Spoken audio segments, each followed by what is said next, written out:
தென்னாடுடைய சிவனே போற்றி, எந்நாட்டவர்க்கும் நிறைவா போற்றி.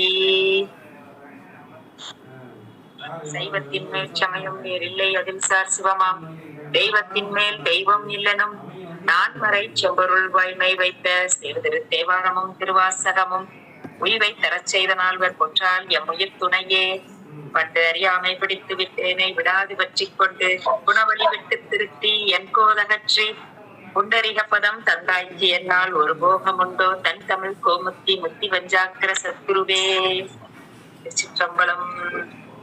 கலைதேர் நமச்சிவாய குரு கருணை கடலில் திளைத்து ஆடி கலகப்பாச தொடரறுத்து காமத்தரியை அறவீழ்த்தி அலையும் சமய தருக்களை கீழ் அடி வேரோடும் அகழ்ந்து எரிந்துட்டு அருளின் படாத்தை முகமேற்கொண்டு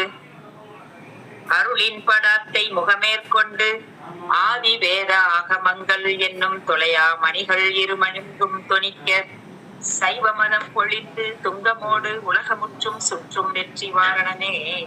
மலையாது அருளும் முனிவர் சிகாமணியே, மலையாது அருளும் முனிவர் சிகாமணியே, வருக வருகவே வளமா துறை செய் சிவஞான வல்லால், வருக வருகவே வளமா துறை செய் சிவஞான வல்லால், வருக வருகவே. திருச்சிற்றம்பலம். எல்லாம் வல்ல அருள்மிகு அங்கேற்கண்ணி அம்மை உடனாய் உரைக்கின்ற சோமசுந்தரேஸ்வர பெருமான் திருவடிகளை வணங்கி மகிழ்கின்றேன்.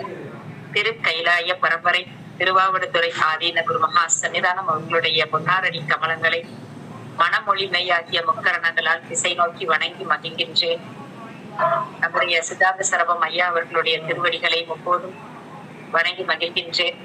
ஞானாசிரிய பெருந்தகைகளுடைய திருவடிகளை எல்லாம் வணங்கி இன்றைக்கு நமக்கு சைவ சமயத்திலே சைவத்தின் குலதெய்வமாக போற்றப்படுகின்ற மாதவ சன்னிதான சுவாமிகளினுடைய குருபூசை, அந்த குருபூசை சிந்தனைக்கு செவிமடுத்து வந்திருக்கக்கூடிய சுவனேய செல்வர்கள் அத்தனை பேருக்கும் அடியனுடைய பணிவான வணக்கத்தை தெரிவித்து மகிழ்கின்றேன்.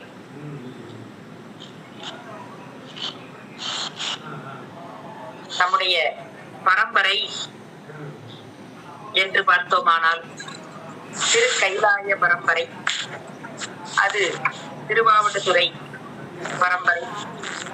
இந்த பரம்பரை எப்படி அமைகின்றது என்று சொன்னால், திரு கைலாய பரம்பரை குரு பரம்பரை. இது ஆச்சாரியர் மாணாக்கர் என்ற குரு சிஷ்யம் சொல்ல போற்றப்படக்கூடிய பரம்பரை. இதுதான் சைவ சித்தாந்தம் போற்றக்கூடிய பரம்பரை. எம்பெருமான் கைலையில் இருந்து கொண்டு ஸ்ரீகண்ட பரமசிவராக இருந்து நந்தியம் பெருமானுக்கு ஆகம கருத்துக்களை, ஆகம சாராம்சங்களை உபதேசம் செய்கின்றார். நந்தியம் பெருமானிடத்திலிருந்து சனகர், சனந்தனர், சனாதனர், சனத்குமாரர் என்ற நால்வருக்கும் அவர் உபதேசம் செய்கின்றார். அதிலே சனத்குமாரர் தாம் பெற்ற அந்த உபதேசத்தை சத்தியஞான தர்சினிகளுக்கு உபதேசம் செய்கின்றார். அவர் பரஞ்சோதி முனிவருக்கும், இதுவரைக்கும் அது தேவ பரம்பரையாக இருந்து வந்தது. ஆகமங்கள் அங்கே தேவலோகத்திலே, விண்ணுலகத்திலே, கைலையிலே உபதேசிக்கப்பட்டு வந்தது. பரஞ்சோதி மாமுனிவருடைய அவர் பெற்ற உபதேசத்தை இந்த மண்ணுலகத்துக்கு அவர் உபதேசிக்க திருவுள்ளம் கொண்டு அங்கிருந்து வருகின்றார். அப்பொழுது பரிபக்குவ நிலையில் இருந்த வெண்ணை நல்லூரை சார்ந்த அந்த மெய்கண்ட தேவநாயனார் சிறு குழந்தையாக, 2 வயது குழந்தையாக தேரூட்டி கொண்டிருக்கின்றது. அந்த குழந்தைக்கு உபதேசம் செய்கின்றார். அவர் அருணந்தி சிவாச்சாரியாருக்கு உபதேசம் செய்கின்றார். அவர் மறைஞான சம்பந்தருக்கும், மறைஞான சம்பந்தர் உமாவதி சிவாச்சாரியாருக்கு உபதேசம் செய்கின்றார். இதுவரைக்கும் சந்தான பரம்பரை. இது புறச்சந்தானம் என்று போற்றப்படுகின்ற சந்தானம். சந்தானம் அப்படின்னு சொன்னாலே அது குரு பரம்பரைன்னு பொருள். அகப்பரம்பரை என்று சொல்லுவது அந்த தேவலோகத்துல இருந்து உபதேசம் பண்ணது, அது அகச்சந்தானம். இவர்கள் 4 பெருமக்களும் புறச்சந்தானம். எனவே இவர்கள் சந்தான குறவர்கள் என்று போற்றப்பட்டார்கள். அந்த உமாபதி சிவாச்சாரியார் அவர் பெற்ற உபதேசத்தை அருள் நமச்சிவாயர், அதாவது மச்சு செட்டியார் என்று என்று இயற்பெயர் கொண்ட அவர் அருள் நமச்சிவாயர் அவருக்கு உபதேசம் செய்கின்றார். அவர் சித்தர் சிவபிரகாசருக்கு உபதேசம் செய்கின்றார். இந்த சித்தர் சிவபிரகாசர் இடமிருந்து உபதேசத்தையும் முறைமையாக சாத்திர தோத்திர தீக்கைகளையும் சிவ பூசையினையும் பெற்றுக்கொண்டவர் நம்முடைய திருவாவடுதுறை ஆதீன குரு முதல்வராக இருக்கக்கூடிய ஸ்ரீ நமசிவாய மூர்த்திகள் ஆவார். எனவே இந்த நமசிவாய மூர்த்திகள் திருவாவடுதுறை ஆதீன குரு முதல்வர், அந்த ஆதீனத்தை ஸ்தாபித்த நிர்வாகி அப்படின்னு சொல்லி நிறுவனர். அவருக்கு பிறகு குரு நமசிவாய ஸ்ரீ நமசிவாய மூர்த்திகளுக்கு பிறகு அவருக்கு பிறகு மறைஞான சம்பந்தர், அம்பலவான தேசிகர், உத்திரகுடி தேசிகர், வேலப்ப தேசிகர், குமாரசாமி தேசிகர், பின் குமாரசாமி தேசிகர், மாசிலாமணி தேசிகர், ராமலிங்க தேசிகர், வேலப்ப தேசிகர், பின் வேலப்ப தேசிகர், அம்பலவான தேசிகர், திருச்சிற்றம்பல தேசிகர், சுப்பிரமணிய தேசிகர், ஸ்ரீ அம்பலவான தேசிகர், சுப்பிரமணிய தேசிகர், இப்படியாக அந்த பரம்பரை வைத்தியலிங்க தேசிகர், மீண்டும் சுப்பிரமணிய தேசிகர், அப்புறம் அம்பலவான தேசிகர், சிவபிரகாச தேசிகர், அதற்கு பிறகு 23வது குருமகா சன்னிதானமாக சிவபிரகாச தேசிகர் செங்கோல் வச்சு வந்தார். அதற்கு பிறகாக இப்பொழுது தற்பொழுது 24வது குருமகா சன்னிதானமாக சீர்வளர் அம்பலவான தேசிய பரமாச்சாரிய சுவாமிகள் செங்கோல் வச்சு கொண்டு வருகின்றார்கள். இது இப்ப உள்ள பரம்பரை, இது குரு பரம்பரை என்று பார்க்கின்றோம். அதுல இந்த 24ல நம்முடைய 11வது குருமகா சன்னிதானமாக போற்றப்படுகின்ற பின் வேலப்ப தேசிகர், அவருடைய காலம் 1700 இருந்து 1730 வரைக்கும். இந்த வேலப்ப தேசிகர்கள், இந்த இருவரும், முன் வேலப்ப தேசிகர், பின் வேலப்ப தேசிகர், இவர்களுடைய காலத்தில் தான் நம்முடைய இப்பொழுது திருவாவடுதுறை ஆதீனத்தின் வேளம், குலதீபம் என்றெல்லாம் போற்றப்படுகின்ற மாதவ சிவஞான சுவாமிகளுடைய திரு அவதாரம் அப்பொழுதுதான் அங்கே இருக்கின்றது. இந்த அவங்களுக்கு ஆப்பன கொஞ்சம் மன்னிக்கணும், வஸ்தாமா அவங்க செல்லுல கொஞ்சம் இறைச்சலா இருக்குமா? அப்படியா? எனக்கு என்ன செய்யணும்? மியூட் போட்டுக்கோங்க. ஓபன்ல இருக்கு, ஓபன்ல தான் இருக்கு. பேரூர்ல இருந்து கொண்டு சைவ சித்தாந்த சாத்திர கருத்துக்களை அங்கு வருகின்ற பக்குவ மாணாக்கர்களுக்கு உபதேசம் செய்து கொண்டு வருகின்றார். அந்த சமயத்தில் ஞானாசிரியருடைய கட்டளைப்படி அவர் அந்த பஞ்சாக்கர பகுருடை என்கின்ற ஒரு ஞான நூலை அருளுகின்றார். இவருடைய காலத்திற்கு பிறகுதான் தம்பிரான் சுவாமிகளுமாக ஆதீன குரு முதல்வரும் பின்வேலப்ப தேசிகர் என்று போற்றப்படுகின்றவர். இவர்கள் எல்லோருமே தல யாத்திரையாக சென்று சாத்திர பயிற்சியை பல இடங்களில் அவர்கள் பயிற்றுவித்தார்கள். இது தமிழ் மக்கள் உய்யும்படி இந்த ஆதீனத்து உபய சன்னிதானங்கள் என்று இருப்பவர்கள், உபய சன்னிதானங்கள், தம்பிரான் சுவாமிகள், இவர்கள் எல்லோருமே அந்த ஆதீனத்தின் கீழ் இருந்து அங்கே இருக்கக்கூடிய பணிகளை செய்பவர்கள். இவர்கள் அடிக்கடி இந்த தென் தமிழ் பகுதிக்கு வந்து திருத்தல யாத்திரை செய்வதை வழக்கமாக கொண்டிருந்தார்கள். அப்படி வருகின்ற பொழுது ஒரு முறை பொதிகை மலை அடிவாரத்தில் இருக்கக்கூடிய பாவநாசம் என்கின்ற திருத்தலத்திற்கு வந்து சேர்கின்றார்கள். அங்கு நம்முடைய அந்த திருத்தலத்தில் உலகம்மை உடனாய் எழுந்தருளி இருக்கக்கூடிய முக்கலாலிங்கர் பெருமான்.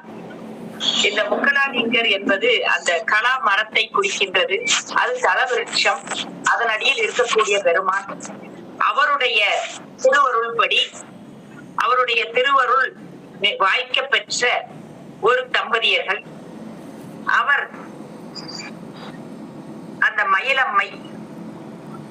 மயிலம்மைக்கு மகவாக பிறந்த குழந்தை. அவருடைய மணி வயிற்றிலே சத்புத்திரர் திரு அவதாரம் செய்கின்றார். எம்பெருமானுடைய அருளால் திரு அவதாரம் செய்ததனாலேயே அவருக்கு முக்கலாலிங்கர் என்கின்ற பிள்ளை திருநாமம். அவர் அந்த நாளொரு மேனியமாக பொழுதொரு வண்ணமுமாக வளர்ந்து வருகின்றார். அந்த குழந்தை வளர வளர ஒழுக்கம், அன்பு, அருள் இந்த 3 நற்குணங்களையும் கொண்ட குழந்தையாக இருக்கின்றது. இந்த 5 வயது குழந்தையாக இருக்கின்றது. இப்படி சிவ தம்பிரான்கள் யாத்திரை செய்து கொண்டு அங்கு பாவநாசத்திற்கு வருகின்றார்கள். அங்கு சிவ தரிசனம் செய்து கொண்டு விக்ரமசிங்கபுரம் வழியாக வருகின்றார்கள். அப்படி வருகின்ற பொழுது அவர்களுடைய வருகையை பார்த்த அந்த குழந்தை அந்த தம்பிரான்களுடைய திருமேனியை கண்டு மயங்கி நிற்கின்றது. இதுதான் திருவருள். அந்த தம்பிரான் சுவாமிகளும் அவர்களை உள்ளத்தை கொள்ளை கொள்ளும்படியாக ஒரு பிள்ளை திருமேனி இருக்கின்றதே என்று பார்க்கின்றார்கள். தம்பிரான்கள் இந்த உருவ ஒளியை கண்டு வியந்து, அந்த குழந்தை நடத்து ஒரு உருவ ஒளி தோன்றியதாம். அந்த ஒளியை கண்டு வியந்து நிற்கின்றார்கள். அதுவே அந்த சிவஞான ஒளி. அதுதான் அந்த சிவஞான ஒளி. அந்த ஒளி பிம்பத்தை, விளம்பை, அந்த தோற்றத்தை இங்கே ஆராய்ந்து பார்க்க வேண்டும் என்று அவர்கள் அப்படியே நின்று விடுகின்றார்கள். இந்த முக்கலாலிங்கரோ 5 வயதிலேயே தாய் தந்தையாரால் வித்யாரம்பம் செய்யப்பெற்று பாடசாலையில் அமர்ந்து பயின்று வந்து கொண்டிருக்கக்கூடிய குழந்தையாக இருக்கின்றது. அவர் அப்படி வருகின்ற பொழுது அவரும் இந்த தம்பிரான் சுவாமிகளை பார்க்கின்றார். பார்த்த உடனே அவர்களை தம்முடைய இல்லத்திற்கு திரு அமுது செய்விக்க அழைக்கின்றார். அவருடைய அழைப்பை வியந்து பார்த்த தம்பிரான் சுவாமிகள் சரி என்று சம்மதிக்கிறார்கள். இவர் அந்த குழந்தை முக்கலாலிங்கராக இருந்த குழந்தை உடனே தன்னுடைய தாயாரிடத்து சென்று போய் சொல்லுகின்றது. அப்பொழுது அவருடைய தந்தையார் ஆனந்த கூத்தர் வெளியூர் சென்று இருக்கின்றார். அந்த தாயும் இந்த குழந்தையினுடைய விண்ணப்பத்தை, அந்த குழந்தையினுடைய ஆசையை கேட்டு அந்த தம்பிரான் சுவாமிகளுக்கு தம்முடைய இல்லத்திலே திரு அமுது செய்து வைக்கின்றார். அவர் அப்படி செய்த உடனே இந்த குழந்தை 5 வயது குழந்தை தம்முடைய தாயை பார்த்து ஒரு வெண்பா பாடுகின்றது. 5 வயது குழந்தை, சிவஞான பெற்ற குழந்தை, தம்பிரான் சுவாமிகளுக்கும் சிவனடியார்களுக்கும் அமுது செய்வித்ததனால அந்த மகிழ்ச்சியில் இருந்து கொண்டு ஒரு வெண்பாவை பாடி அருள்கின்றது. அருந்ததி என் அம்மை அடியவர்களுக்கு என்றும் திருந்த அமுது அளிக்கும் செல்வி, பொருந்தவே ஆனந்த கூத்தராக மகிழ தொண்டு செய்யும் ஆனந்தவாத மயில் என்று பாடுகின்றார். அப்பொழுது அவருடைய தந்தை வருகின்றார். தந்தையும் இந்த செய்திகளை எல்லாம் கண்டு மகிழ்கின்றார். இப்படி இருக்கின்ற நேரத்திலே அவர்கள் அந்த விக்ரமசிங்கபுரத்தை விட்டு கிளம்புகின்ற நாள். அந்த நாளிலே தம்பிரான் சுவாமிகளை பார்த்த உடனே அந்த முனிவர் பெருமக்களோடு தாமும் செல்ல வேண்டும் என்ற குறிப்பினை தந்தையாருக்கு சொல்லுகின்றார் முக்கலாலிங்கர். அவரும் தம்முடைய மனைவியினுடைய, அதாவது மயிலம்மையினுடைய இசைவை கேட்டு அவர்களோடு குழந்தையை அனுப்பி வைப்பதற்கு இருவருமாக தயாராகின்றார்கள். அப்பொழுது அந்த தம்பிரான் சுவாமிகளை சென்று பார்த்து அந்த மடத்திலே, விக்ரமசிங்கபுரத்திலே இருக்கக்கூடிய திருவாவடுதுறை ஆதீன கிளை மடம், அந்த மடத்திலே இருக்கக்கூடியவர்களை பார்த்து தம்முடைய விண்ணப்பத்தை எல்லாம் தெரிவித்து அந்த குழந்தையை அங்கே விடுகின்றார்கள். அவரும் ஆனந்தத்தோடு அந்த முக்கலாலிங்கர் முனிவர்களோடு செல்லுகின்றார். செல்லுகின்ற வழியிலே பல தலங்களை, சிவத்தலங்களை தரிசித்துக் கொண்டு சேர நாட்டில் இருக்கக்கூடிய சுசீந்திரத்தை அடைகின்றார்கள். அங்கே இருக்கக்கூடிய மடாலயத்தில் புகுந்து அந்த ஆதீன பரம முதல் குருவாகிய நமசிவாய மூர்த்திகளை தரிசனம் செய்து அப்பொழுது சின்ன பட்டத்திலே எழுந்தருளி இருக்கக்கூடிய ஞானாசிரியராக இருந்து அருளிய பின்வேலப்ப தேசிகர் தான், அதாவது 11வது பட்டத்துல இருந்த பின்வேலப்ப தேசிகர். அவர்தான் முக்கலாலிங்கருக்கு முறைமையாக சுசீந்திரத்தில் இருக்கக்கூடிய கிளை மடத்துல முறைமையாக சிவஞான முனிவருக்கு அந்த உபதேசமும் தீட்சையும் செய்விக்கப்பட்டது. இது ஒரு முக்கியமான நமக்கு ஒரு செய்தி. அப்போ அந்த பின்வேலப்ப தேசிகர் அங்க இருக்கக்கூடிய உபதேசத்தை செய்த உடனே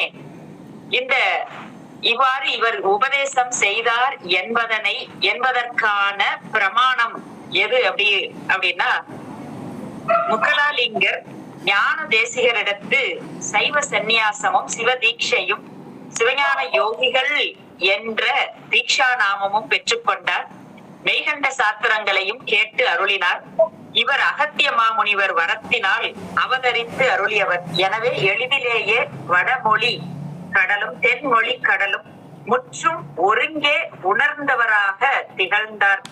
தென்மொழி கடலும் உணர்ந்தவராக திகழ்ந்ததனாலேயே பல நூல்களை, பல உரை நூல்களை, இலக்கிய நூல்களை, இலக்கண நூல்களை அருளி செய்திருக்கின்றார் என்று பார்க்கின்றோம். வேலப்ப தேசிகர் ஸ்ரீ சிவஞான யோகிகளுக்கு உபதேசித்து அருளினார் என்பதை காஞ்சி புராணத்திலே அந்த பாடலிலே வைக்கின்றார் சிவஞான சுவாமிகள். எவ்வவர் கோட்படு பொருளும் அஞ்செழுத்தின் அடக்கி அவற்றின் இயல்பு காட்டி மெய் வகை அஞ்சு அவத்தையிலும் நிற்கும் முறை ஓதும் முறை விளங்க தேற்றி அவ்வெழுத்தின் உள்ளீடும் அறிவித்து சிவபோகத்தில் அழுத்தி நாயேன் செய் வினையும் கை கொண்ட வேலப்ப தேசிகன் தான் சென்னி சேர்ப்பாம் என்று காஞ்சி புராணத்திலே அவருக்கு குரு துதி ஒன்றை அமைக்கின்றார் என்று சொன்னால், இதுதான் இவர் வேலப்ப தேசிகரிடத்து உபதேசம் பெற்றார் என்பதற்கு உரிய பிரமாணமாக நமக்கு சொல்லப்படுகின்ற இந்த விருத்தம். இது நமக்கு எவ்வவர் கோட்படு பொருளும் அஞ்செழுத்தின் அடக்கி அவற்றின் இயல்பு காட்டி எல்லா சமயத்தையும் அடக்கி புறச்சமயம், ஏன்னா சிவஞான சுவாமிகள் தான் நம்முடைய நூல்கள்ல புறச்சமய கண்டனம் மறுப்பு இதெல்லாம் வெகுவாக காட்டி அருளியவர். மாதவ சிவஞான சுவாமிகளினுடைய அவர் அருளிய நூல்களுக்கு பிறந்தான் நமக்கு ஒரு தெளிந்த உரை என்று பார்த்தால் சிவஞான சித்தியார் என்ற நமக்கு சிவஞான போதம் என்கின்ற முதல் நூலினுடைய பேருரையே நமக்கு முனிவர் பெருமான அருளியதுதான். அப்படி இருக்கும்போது அது அவர் தன்னுடைய ஆசிரியர் எடுத்து பெற்ற உபதேசத்தின் அருள் தான். அததான் இங்க நமக்கு இந்த பாட்டு நமக்கு சொல்லுது. அந்த ஐந்தெழுத்தினுடைய கருத்தும் அறிவித்து, அதாவது உபதேசம், மந்திரோபதேசம், சாத்திரோபதேசம் அத்தனையும் சொல்லி சிவ தீட்சையையும் கொடுத்து என்னுடைய வினைகளை எல்லாம் நீக்கி என்னை ஆண்டு கொண்ட வேலப்ப தேசிகர் என்று இந்த குரு துதியில வைக்கின்றார். இவர் அருளிய நூல்கள் அப்படின்னு பார்த்தா சிவஞான சுவாமிகள் ஜமதக்கினி முனிவருடைய புதல்வரும் அகத்தியமா முனிவருடைய முதல் மாணவரும் இடைச்சங்க புலவர் 51 ஒருவராகிய திரள தூமாக்கினி என்கின்ற தொல்காப்பிய முனிவர் அருளி செய்த இலக்கண நூலாகிய தொல்காப்பியத்திற்கு உரை ஆசிரியராகிய இளம்பூரணர் செய்த உரையாகிய இளம்பூரணமும், சேனாவரையர் செய்த உரையாகிய சேனாவரையமும், நச்சினார்க்கினியர் செய்த உரையாகிய நச்சினார்க்கினியமும் எனப்படுகின்ற 3 உரைகளிலும் உள்ள ஆசங்கைகளை தீர்க்கும் பொருட்டு இந்த மூவர்களுடைய இலக்கண நூல்கள் இதுல இருக்கக்கூடிய ஐயங்களை தெளிவிக்கும் பொருட்டு அந்த தொல்காப்பியத்தின் பாயிரத்திற்கும் முதல் சூத்திர விருத்தி என்று பெயர் பெற்ற பாடியமும் வடமொழி தர்க்க சங்கர அன்னப்பட்டியங்களின் மொழிபெயர்ப்பும் நன்னூலுக்கு சங்கர நமச்சிவாய புலவர் செய்த புத்துரையாகிய விருத்தி உரை திருத்தமும் செய்து அருளுகின்றார். இவை 3ம் திராவிட மாபாடியத்திற்கு அங்கங்கள் எனப்படுகின்றது. அப்போ மாபாடியம் படிக்கணும் அப்படின்னா தொல்காப்பியம் தெரிஞ்சிருக்கணும், மாபாடியத்தை உள்ளவாறு தெரிஞ்சிருக்கணும் அப்படின்னா நன்னூல் தெரிந்திருக்க வேண்டும். மாபாடியத்தை உள்ளவாறு செய்திருக்க வேண்டும்னா இப்படிப்பட்ட இலக்கண நூல்கள், தர்க்கம், வடமொழியில இருக்கக்கூடிய தர்க்கம், இந்த மூன்றும் தெளிவாக கற்றவர்களே மாதவ சிவஞான சுவாமிகள் அருளி செய்த பேருரையை விளங்கிக் கொள்ள முடியும். அங்க பேருரை படிக்கணும்னு நாம இப்போ, அதாவது இந்த நூல்கள்லாம் இருக்குதுங்கிறது தெரிந்து கொள்வதற்கே இவ்வளவு காலம். அப்போ இப்படி இந்த நூல்களை எப்படி எல்லாம் நாம படித்தருள வேண்டும், இந்த நூல்கள் எல்லாம் எல்லோருக்கும் சென்று சேர வேண்டும் என்று 23வது குருமகா சன்னிதானம் அவர்கள்தான் சைவ சித்தாந்த பயிற்சி வகுப்பை தொடங்கி வைத்த சீலர். அதற்கு பிறகுதான் இந்த சிவஞான போதம் என்பது எல்லோரும் படிக்கக்கூடிய வகையில பயிற்சி வகுப்பாக தொடங்கப்பட்டது.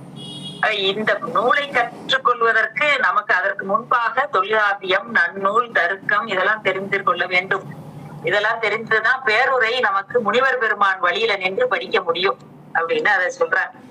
அதோடு மட்டுமல்லாமல் சர்வாத்ம சம்பு சிவாச்சாரியார் அருளி செய்த சத்திய ரூப சித்தாந்த பிரகாசிகையை அவ்வாறே மொழிபெயர்ப்பு நூல்கள் நிறைய நம்ம முனிவர் பெருமான் செய்திருக்கின்றார். திராவிட மாபாடிய கர்த்தர் என்று போற்றப்படுகின்ற பெருமான் இந்த விருத்தி உரையையும் வியாக்கியானமாகிய சிற்றுரையும் அருணந்தி சிவாச்சாரியார் அருளி செய்த சிவஞான சித்தியார் சுவக்கத்திற்கு பொழிப்புரையும் அருளி செய்திருக்கின்றார். இந்த சிவஞான சித்தியார்ல சுவக்கம், பரவக்கம்னு பார்க்கிறோம்.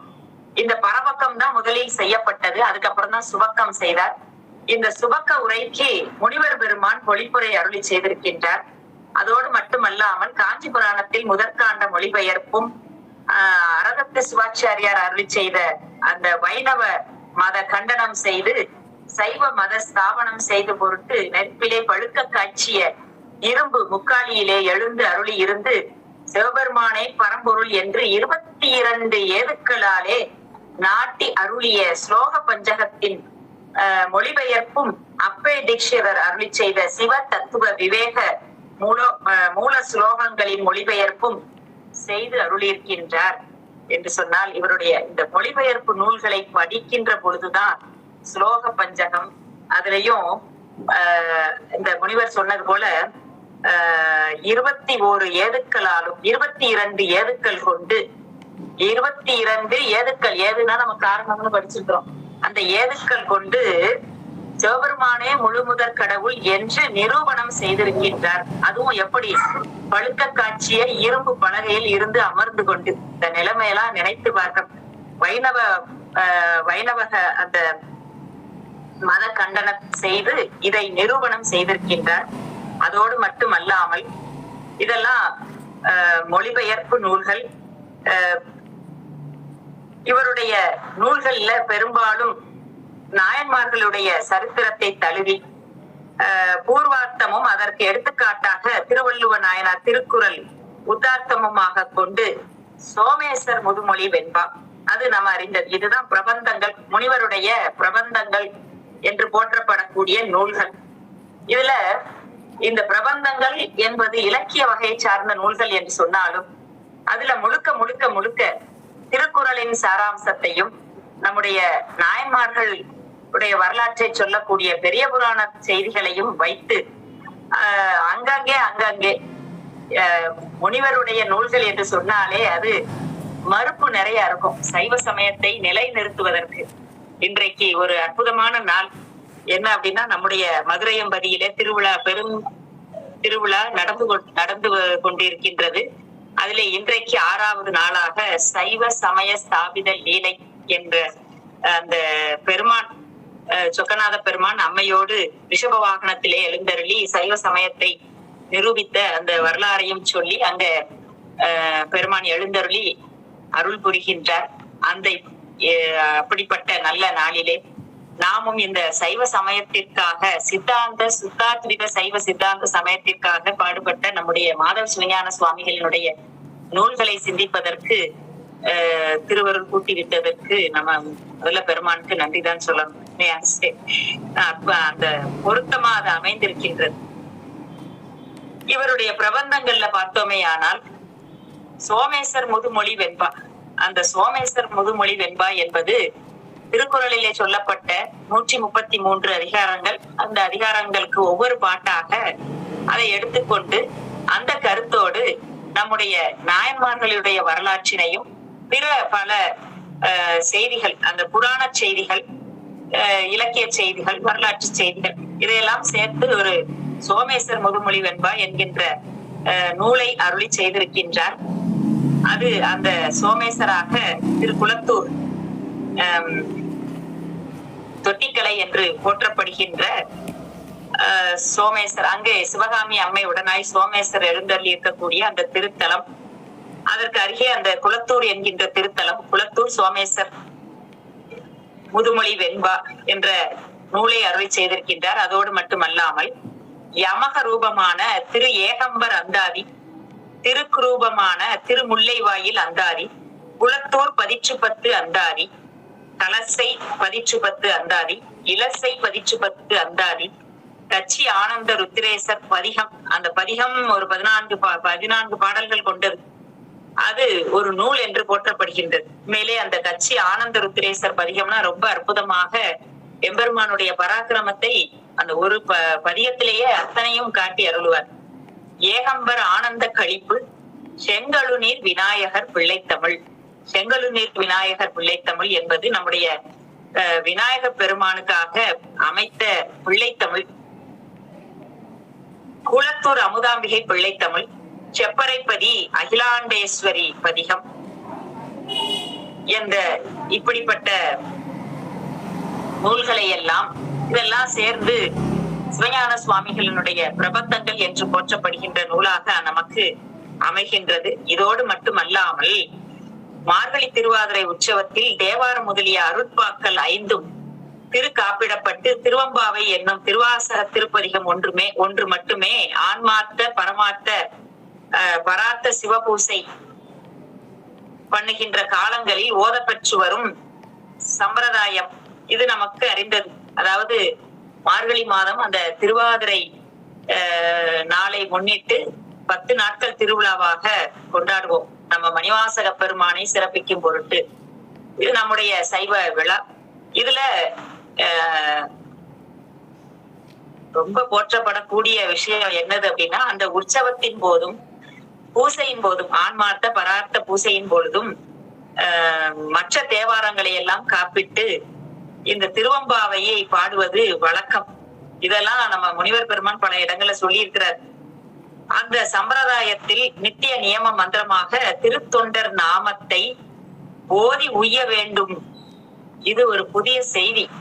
அதோடு மட்டுமல்லாமல் இந்த மார்கழி மாத காலத்துல, திருவாதிரை விழா காலத்துல மற்ற தேவாரங்களை எல்லாம் காப்பிட்டு திருவம்பாவை மட்டும் பாட வேண்டும் என்கின்ற சம்பிரதாயத்தோடு மட்டுமல்லாமல் முனிவர் பெருமான் என்ன காட்டுகின்றார்? நித்திய நியம மந்திரங்குமாக நித்திய நியம மந்திரமாக திருத்தொண்டர் திருநாமத்தை ஓதி உய்ய வேண்டும் என்ற நோக்கத்தில் திருத்தொண்டர் திருநாமக்கோவை என்கின்ற ஒரு நூலை அருளி இருக்கின்றார். அதாவது திருத்தொண்டர் திருநாமக்கோவை, தொண்டர்களினுடைய நாமத்தை ஓதி உய்ய வேண்டும் அப்படின்னா நித்திய நியம மந்திரம்னு சொல்றார். நாயன்மார்களுடைய திருநாமம் நித்திய நியம மந்திரம். அப்ப எவ்வளவு அருமை உடையது பாருங்க. அதனாலதான் நம்முடைய சில நம்ம ஆடல் வல்லான் பொற்சபை என்ற ஒரு சபை சிவகாசியில, அங்க தினந்தோறும் இந்த திருத்தொண்டர் திருநாம கோவையை எழுதுகின்றார்கள். தினந்தோறும் எழுதுகின்றார்கள், பாராயணம் செய்கிறார்கள். திருத்தொண்டர் திருநாமை கோவை முனிவர் பெருமான் அருளி செய்தது, மாதவ சிவஞான சுவாமிகள் அருளிய. அப்பேற்பட்ட நல்ல சிவபுண்ணிய செயல்களை எல்லாம் செய்கின்றார்கள் என்று சொன்னால் அவர்களுடைய திருவடிகளை வணங்கி மகிழ்கின்றேன்.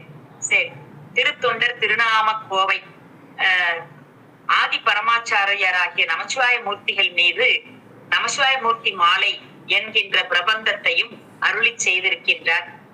இது அதோடு மட்டுமல்லாமல் முனிவர் பெருமானுடைய நூல்களிலே சிறப்புடையது எது அப்படின்னு சொன்னா கண்டன நூல்கள், சித்தாந்த மரபு.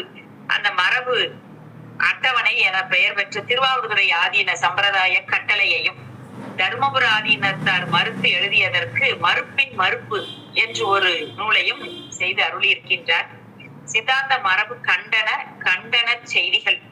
கண்டனம் என்பது மரபு, அதன் கண்டனமும் மற்ற அதன் மேல் கண்டனமும். அதாவது ஒரு நூலை எழுதி அதுக்கு உள்ள மறுப்பை சொல்லுவது, அதுல இருக்க மறுப்பை இன்னும் சொல்வது. சிவஞான சுவாமிகள் அருளி செய்த சித்தாந்த மரபு என்ற நூல் திருவாவடுதுறை ஆதீனத்து பிரமாண நூல்களில் ஒன்றாக வைத்து போற்றப்படுகின்றது. இதெல்லாம் நாம இவருடைய நூல்களாக நாம பார்க்கின்றோம். இதோடு இந்த நூல்கள் தான் பிரபந்தங்கள். அவர் அருளி செய்த அந்த இலக்கிய நூல்கள் பிரபந்தங்கள் என்று சொல்லப்படுகின்றது. இதுல ஒரு செய்திகளை நாம சொல்லி இன்றைய பதிவு நிறைவு செய்வோம். ஏன்னா இதுல இன்னும் நிறைய இருக்கு. நாமும் சிவஞான சுவாமிகள் நூல் என்று பார்க்கின்ற பொழுது அதை ஒவ்வொரு நூலாக தெளிவா சிந்திக்க வேண்டும் தான். சரியா? சரி. மெய்கண்ட தேசிகர் சந்தானத்தின் எய்திய மெய்கண்ட நூலை ஆராய்ந்து சித்தாந்த சைவ பொருள் உண்மையை உணர்தற்குரிய தவம், அதை பற்றி இங்க ஒரு செய்திகள். அதாவது 1, சடத்துவ சாதிக்கும் அறியாமை சாதிக்கும் வேற்றுமை முற்றுமை ஒன்றற்கும் கூடாது. இங்க இருவினை ஒப்பு என்பதற்கு வினை முதற்பொருள் உண்மை உணர்த்தும். அதாவது சிவஞான சுவாமிகள் எங்கெல்லாம் நம்முடைய நூலிலே ஆசங்கை வருகின்றதோ, இருவினை ஒப்பு மாயையை சொல்லுகின்ற இடத்தில், அத்துவிதத்தை சொல்லுகின்ற இடத்தில், தீக்கையை சொல்லுகின்ற இடத்தில், முக்தி சொல்லுகின்ற இடத்தில், இந்த இடங்களில் எல்லாம் வருகின்ற ஐயப்பாட்டினை அங்கங்கே நீக்கி அதற்குரிய செய்திகளை எல்லாம் இந்த நூல்களிலே அங்கங்கே நமக்கு பதிவு செய்து வருகின்றார். அப்படி பதிவு செய்து வருகின்றவர் இலக்கிய நூல்களையும் விட்டு வைக்கவில்லை, மொழிபெயர்ப்பு நூல்களிலும் விட்டு வைக்கவில்லை. எங்கெங்கெல்லாம் இடம் கிடைக்கிறோ அங்கெல்லாம் அந்த மறுப்புகளை காட்டி காட்டி காட்டி செல்வதுதான் சிவஞான சுவாமிகளினுடைய தனி சிறப்பு. முனிவர் நூல் அப்படின்னாவே அதுல சைவ சித்தாந்த மரபு துணிந்து நிற்கும். துணிவு, அவருடைய துணிவு தான் சிறப்புடையது. முனிவர் பெருமான் காஞ்சிபுரத்திற்கு தல யாத்திரையாக அவரும் சில தலங்களுக்கு தல யாத்திரை செல்கின்றார். அப்படி காஞ்சிபுரத்துக்கு வருகின்ற பொழுது திரு அண்ணாமலை ஆதீனத்து பண்டார சந்நிதிகள் சிவஞான சித்தியாரில் என்னை இப்பவத்தில் சேரா வகையெடுத்து என்னும் செயலில் சொல்லப்பட்ட அந்த எடுத்து என்ற சொல்லுக்கு பொருள் என்ன என்று விளம்புகின்றார். அதற்கு தம்முடைய ஆதீனத்து ஞானப்பிரகாச முனிவர் இயற்றிய சிவசமவாத உரையின் உயர்வு, சிவசமவாத உரையின் உயர்வு சிறப்பு தோன்றும்படியாக அந்த எடுத்து என்னும் சொல்லுக்கு சிவசமவாத உரை மறுப்பு என்று ஒரு நூல் செய்தார். அதுதான் எடுத்த என்று சொல்லுக்கு இட்ட வைரக்குப்பாயம் என்று அந்த நூலுக்கு வைக்கிறார் பேர். அது ஒரு சில செயல்கள் உடையதான். நூல் என்றோடனே அது பெரிய நூல் இல்லை, ஒரு சில செய்திகள். அந்த சிவசமவாத உரையை மறுத்து சொல்லப்பட்ட சில பாடல்களாக அமைத்த நூல் அந்த நூல். அப்போ ஒரு சொல்லுக்கே ஒரு மறுப்புக்கே ஒரு நூல் அமைக்கின்றார் என்று சொன்னால் இவருடைய திறத்தை நாம் அறிய வேண்டும். சிவஞான சித்தியாருக்கு ஞானப்பிரகாச முனிவர் இயற்றிய உரை முற்றும் போலி உரை என்று விளங்க சிவசமவாத உரை மறுப்பு என்று ஒரு நூல் மாதவ சிவஞான சுவாமிகள் செய்து அருள்கின்றார். இதெல்லாம் நம்ம நூல்கள் படிக்கின்ற பொழுது, அதுவும் இப்போ மேல்நிலை வகுப்புல எல்லாம் சித்தியார் தான் படிச்சுட்டு இருக்கிறோம். அந்த சித்தியார்ல மாதவ சிவஞான சுவாமிகளுடைய உரை நூலை வைத்து படிக்கின்ற பொழுது ரொம்ப தெளிவா பொதுவா சொன்னோம்னா சிவஞானம் முனிவர் சிவஞான சித்தியார் நூல் கொஞ்சம் படிப்பதற்கு எளிமையாக புரியக்கூடிய நூலாகத்தான் இருக்கும் பார்ப்பதற்கு. அதுல இருக்க நுட்பங்கள் ரொம்ப அற்புதமாக சிவஞான சுவாமிகளுடைய உரை படிக்கின்ற பொழுதுதான் அதனுடைய நுட்பமே நமக்கு விளங்கும். அப்போ அந்த சங்கையை எல்லாம் தீர்த்து அருளியவர் கம்பராமாயண முதற்சகியில் சங்கோத்திர விருத்தி என்ற பெயர் ஒரு நூல். அதற்கு ஒரு நூலை, அதாவது கம்பராமாயண காவியம் அவருடைய காலத்துல கம்பராமாயணம் மட்டும்தான் சிறந்த காவியமாக போற்றப்பட்டது. அதனால அந்த காவியத்தினுடைய என்ற செருக்கோடு கொஞ்சம் வைணவர்கள் இருந்தார்கள். அந்த கம்பராமாயணத்து நாடிய பொருள், அதுல முதல்ல சொல்லப்பட்ட பாட்டு நாடிய பொருள் கைகூடும் என்ற செயல் தொடங்குகின்றது.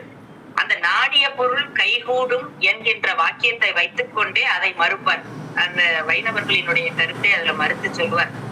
அந்த செயல் முற்றும் குற்றமே என்று சங்கை செய்த வழி அந்த வைணவர்கள் அச்சங்கைக்கு உத்தரம் சொல்ல இயலாமல், அப்படி சங்கைக்கு அதாவது அந்த விவாதத்திற்கு அழைத்த பொழுது அவர்களுக்கு அதுல இவர் காட்டுகின்ற பொருளுக்கு அவர்களால் அதற்கு மறுத்து சொல்ல முடியாத நிலையில அவர்கள் மிகவும் வருந்தி தெரியாது என்று பிதற்றினார்கள். அதை வைத்து சிவஞான சுவாமிகள் அதற்கு உத்தரம் கூறி அந்த வைணவர்களை உவப்பித்து அருளினார். அந்த சங்கையினை நீக்கும் பொருட்டு அந்த நூலுக்கு கம்பராமாயண முதல் செய்யுள் சங்கோத்திர விருத்தி என்று ஒரு நூல் அமைக்கின்றார். நம்ம ஒவ்வொரு நூலுக்குள்ள இருக்கக்கூடிய பிற சமயத்து நூல்ல இருக்கக்கூடிய ஒவ்வொரு வாக்கியத்திற்கே மறுப்பு நூல் எழுதுறாருன்னா அப்ப சைவ சித்தாந்தம் எப்படி உயர்வா நிக்குதுன்னு பாருங்க. திருவாரூர் வைத்தியநாத நாவலர் இயற்றிய இலக்கண விளக்கத்திலும் எழுத்து அதிகாரம், சொல் அதிகாரம் முதலியவற்றில் உள்ள வழுக்களை வெளியிட கருதி இலக்கண விளக்க சூறாவளி என்கின்ற ஒரு நூலை செய்து அருளுகின்றார். அதுக்கப்புறம் திருநாவுக்கரசு பெருமான் அவர் கடலினின்றும் கரையேறிய திரு பாதிரி புலியூர், அந்த பாதிரி புலியூர் சிவாலயத்துல சில வித்துவான்கள் பிரபுக்களுடன் கூடிய சபையில 100 பொன்னை கிளியாக கட்டி, அதாவது ஒரு உலவா கிளி போல 100 பொன் அமைந்த ஒரு பொற்கிளி, அதை கட்டி வைத்து அந்த கரையேற விட்ட முதல்வா உன்னை அன்றியும் ஓர் கதியும் உண்டோ என்று ஒரு ஈற்று அடியை எழுதி அந்த திருப்பாதிரி புலியூர் பெருமான் கரையேற்றி விட்ட முதல்வர் யாரை? திருநாவுக்கரசு பெருமானை. அப்படி திருநாவுக்கரசு பெருமானை கடலினின்றும் கரையேற விட்ட பெருமான் அந்த அந்த திருவருளை நினைந்து அதை ஒரு ஈற்றடியாக அமைத்து கரை ஏற விட்ட முதல்வா உன்னையும் அன்றியோர் கதியும் உண்டோ என்று ஈற்று அடி கொடுத்து இந்த செயலை யார் பூர்த்தி செய்கிறார்களோ அவர்களுக்கு இந்த பொற்கிளியை எடுத்துக்கொள்ளலாம் என்று சொல்லுகின்றார்கள். அப்பொழுது அந்த யாத்திரையாக வந்து அருளிய சிவஞான சுவாமிகள் ஆலயத்திற்குள் வருகின்றார். இந்த செய்தியை உணர்ந்த ஒரு ஏழை பிராமணன் அவன் அந்த வழியில் வருகின்ற சிவஞான சுவாமிகளை பார்க்கின்றார். அவரை பார்த்ததும் இந்த செய்தியை அவரிடத்து சொல்லுகின்றார். சொல்லி ஒரு செயல் அமைத்து தரும்படியாக கேட்கின்றார். முனிவர் பெருமான் சற்றும் யோசிக்கவில்லை. உடனே அந்த செயலை அதாவது கடைசி அடி கொடுத்து அந்த செயலை பூர்த்தி செய்ய சொல்லுகிறார்கள். அவர் உடனே வரையேற விட்ட அமுதம் சேர்ந்தனிடம் அருந்தினை வல்லினம் என்றாலும் உரையேற விட்ட முதல் ஆகுமோ எவனை சித்தென்று உரைக்கில் என்னாம் நரையேற விட்ட அமுதன் நரையேற விட்ட முதலால் அவனா கொண்டு நறும்புலிசை மேவும்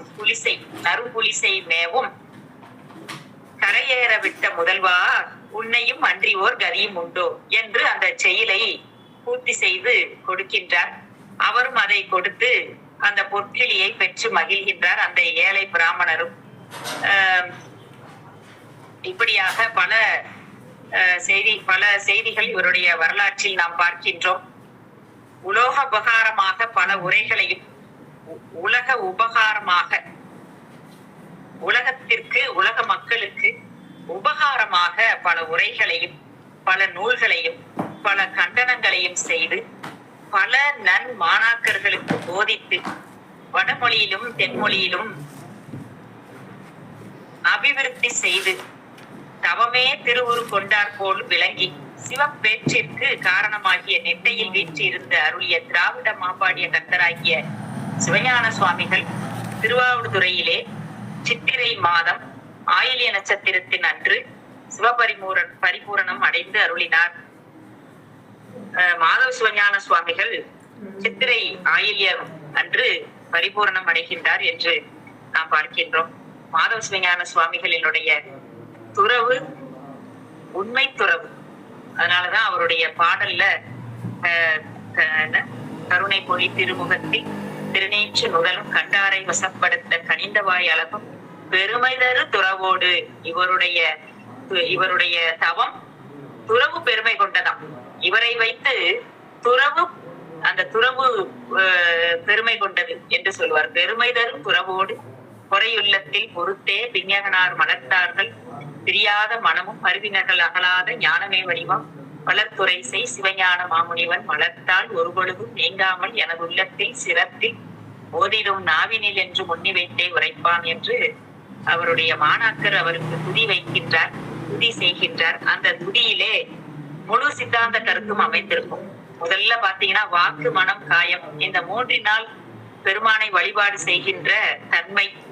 கருணை பொழி திருமுகத்தில் திருநீற்று நுதலும் கண்டாரை வசப்படுத்த கனிந்தவாய் அழகும், அதான் பெருமை தரு துறவோடு. இப்படி மூன்றுமாக மனம் வாக்கு காயம் இந்த மூன்றும் எம்பெருமானுடைய திருவருள் சிந்தையில இருந்தால் அதுதான் துறவு, அதுதான் தவம், அதுதான் பெருமை அப்படின்னு அதுல காட்டுகின்றார். அப்படிப்பட்ட சிவஞான சுவாமிகள் அவருக்கு 12 மாணாக்கர்கள் இருந்தார்கள்.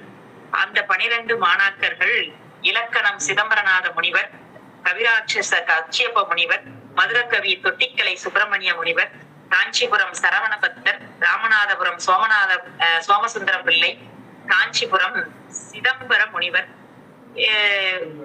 இவர்கள் எல்லோருமே நூல்கள் அமைத்த பெருந்தகையாளர்கள். சிவஞான சுவாமிகளினுடைய மாணாக்கர்கள் பொதுவா நமக்கு சிறப்பாக சொல்லணும் அப்படின்னா தொட்டிக்கலை சுப்பிரமணிய சுவாமிகள் நிறைய நூல்களை அருளி செய்திருக்கின்றார்கள். அவரோடு கச்சியப்ப முனிவரும் நிறைய நூல்களை அருளி செய்திருக்கின்றார்கள் என்று பார்க்கின்றோம். இதுல அவருடைய பிரபந்த நூல்கள் என்று போற்றப்படுவது பல நூல்களை அருளி செய்திருந்தாலும்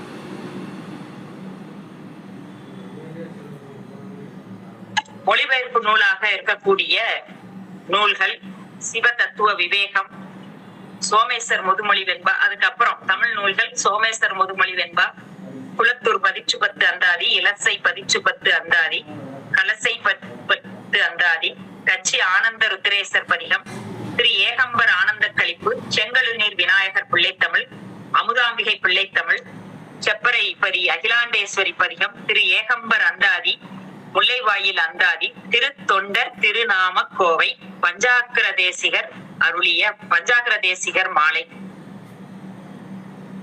இதோடு மட்டுமல்லாமல் உலகுடைய நாயனார் அருளிய ஆசிரிய விருத்தம், சிவபரம் பெரிய பிள்ளை அருளிய திருவெண்பா. இது நமக்கு இந்த பிரபந்தங்கள் என்று போற்றப்படுகின்ற நூல்கள். இப்போ பல நூல்களுக்கு நம்முடைய திருவாவடுதுறை ஆதீனம் பல ஆண்டுகளுக்கு முன்பாக சின்ன சின்ன நூல்களாக பதிவு செய்திருந்தார்கள். அவர்கள் தசமி மீனாட்சி சுந்தரம் பிள்ளை அவர்களுடைய காலத்தில் ஆதீன வித்வான்களாக போற்றப்படுபவர்கள் அவர்களுடைய காலத்தில் இருந்த நூல்கள். இந்த சின்ன சின்ன நூல்களுக்கெல்லாம் திருவாவடுதுறை ஆதீனத்துல சிவஞான சுவாமிகளுக்கு பிறகு கச்சியப்ப முனிவர், தொட்டிக்கலை சுப்பிரமணிய சுவாமிகள், வேலாயுத முனிவர், இலக்கணம் சிதம்பரநாத முனிவர், தாண்டவராய தம்பிரான் சுவாமிகள், முத்துக்குமார தம்பிரான் சுவாமிகள், பழனிக்குமார தம்பிரான், தர்மபுரம் பரசிவ தம்பிரான் சுவாமிகள், சண்முக குற்றால கவிராயர், சேற்றூர் கந்தசாமி கவிராயர், அருணாச்சல கவிராயர், ஆனந்த கிருஷ்ண கவிராயர், சர்க்கரை புலவர், இவருடைய மகன் சீனி புலவர், சிலேடை புலி பிச்சுவையர், இப்படி மதுரை ராமசாமி பிள்ளை, அதற்கு பிறகு திரிசிரபுரம் மகா வித்வான் மீனாட்சி சுந்தரம் பிள்ளை, அவருடைய மாணாக்கர் நம்முடைய டாக்டர் உவேரா சாமிநாத ஐயர். இந்த இருவர்களுடைய காலத்துலதான், அதாவது மகா வித்வான் மீனாட்சி சுந்தரம் பிள்ளை அவர்களுடைய காலத்திலும் ஊவேசா காலத்திலும் திருவாவடுதுறையில தமிழ் செழித்து வளர்ந்தது, தமிழும் சைவமும். அப்படி இவர்களுடைய காலத்துல பல நூல்களுக்கு உரை செய்யப்பட்டது, பல நூல்களுக்கு ஆராய்ச்சி உரை செய்யப்பட்டது.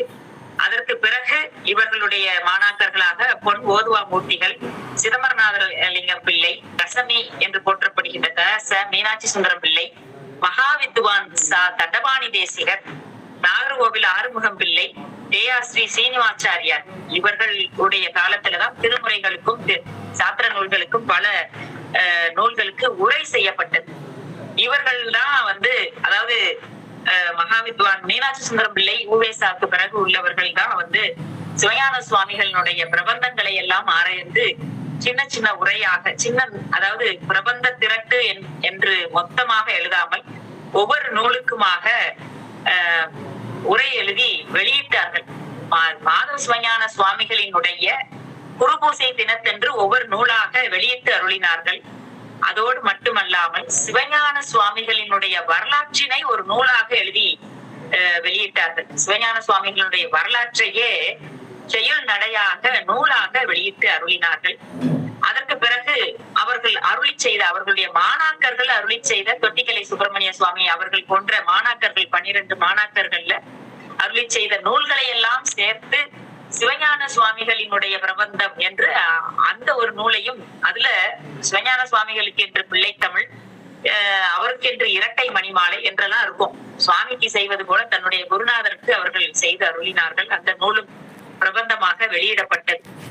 அந்த நீண்ட நாட்களுக்கு பிறகு, நீண்ட ஆண்டுகளுக்கு பிறகு இப்பொழுது 24வது குருமகா சன்னிதானமுடைய திருக்கரங்களால் இந்த நூல்கள் மீண்டும் பதிப்பித்து சிறு நூலாக வெளியிடப்பட்டு வருகின்றது. நம்முடைய ஆதீன குரு புலவர் குஞ்சிதபாதம் ஐயா அவர்களுடைய துணை கொண்டு இப்பொழுது அந்த மாதிரியான கலசை 10 அந்தாதி, இலசை 10 அந்தாதி இது போன்ற நூல்கள் எல்லாம் மீண்டும் பதிப்புரை செய்து வருகின்றார்கள் என்பது நமக்கு ஒரு பெரிய பொக்கிஷம். நம்முடைய அது தவ பயன்தான்.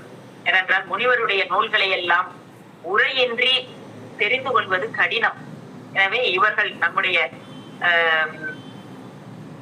நிலைப்பாட்டினை உணர்ந்து மீண்டும் நம்முடைய குருமகா சன்னிதானம் அவர்கள் இந்த பிரபந்தங்களை எல்லாமே பதிவு செய்ய வேண்டும் என்று வைத்திருக்கின்றார்கள், எண்ணம் வைத்திருக்கின்றார்கள். ஒவ்வொரு நூலாக சிவஞான சுவாமிகளுடைய குருபூசை அன்று வெளிவந்து கொண்டிருக்கின்றது.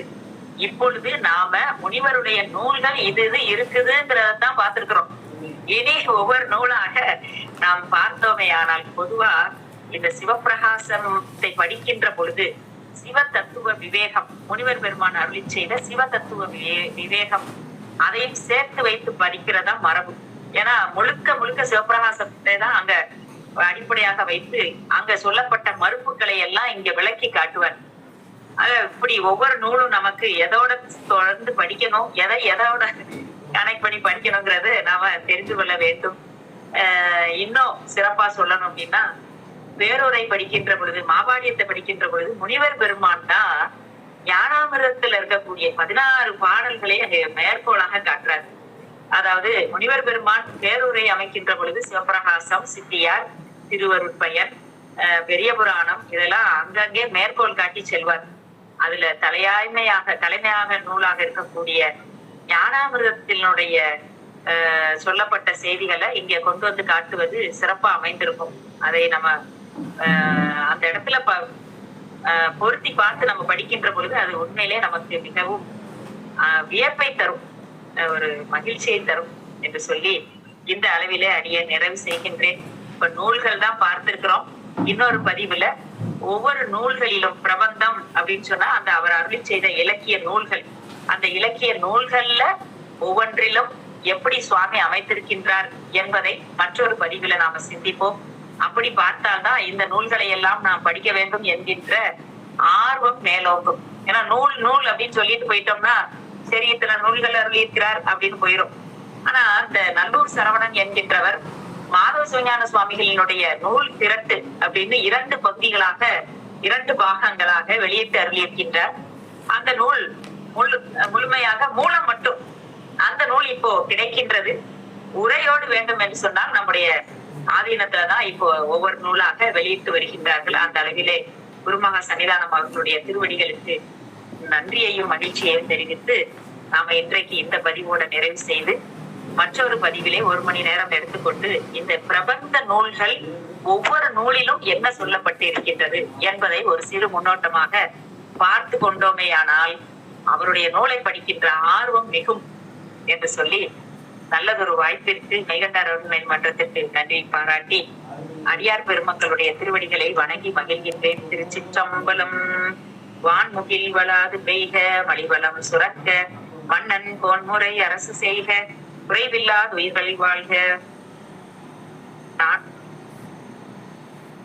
வான்முகில் வளாது பெய்க மலிவளம் சுரக்க, மன்னன் கோன்முறை அரசு செய்க, குறைவில்லாத உயிர்கள் வாழ்க. நான் நான்மறை அறங்கள் ஓங்க, நற்றவம் சைவ நீதி விளங்குக உலகமெல்லாம். மேன்மைகள் சைவ நீதி விளங்குக உலகமெல்லாம். மேன்மைகள் சைவ நீதி விளங்குக உலகமெல்லாம். திருச்சிற்றம்பலம், திருச்சிற்றம்பலம், திருச்சிற்றம்பலம். நூல்கள் மட்டும் ஓரளவு பார்த்திருக்கின்றோம்.